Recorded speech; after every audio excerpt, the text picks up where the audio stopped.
நம்மை தாழ்த்தி கர்த்தருடைய சமூகத்திலே நாம் விண்ணப்பம் பண்ணுகின்ற பொழுது ஆண்டவர் அந்த விண்ணப்பத்தை கேட்டு நமக்கு மாத்திரமல்ல தேசத்திற்கும் சேமத்தை கொடுக்க அவர் போதுமானவராக இருக்கிறார். எனவே அன்றாட ஜீவியத்திலே நமக்கு மனமேட்டிமை வேண்டாம், மனமேட்டிமை வேண்டாம். ஒருவேளை நாகமான் கடும் கோபம் கொண்டு திரும்பினான் என்று வேதம் சொல்லுகிறது. அவன் மனமேட்டிமையாய் காணப்பட்டான்.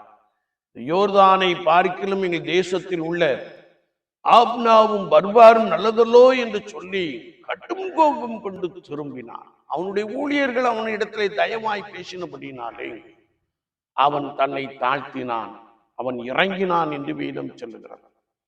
அவன் தன்னை தாழ்த்தின பொழுது ஒருவேளை தன்னுடைய சரீரத்திலே காணப்பட்ட அந்த குஷ்டரோகம் என்னும் வியாதி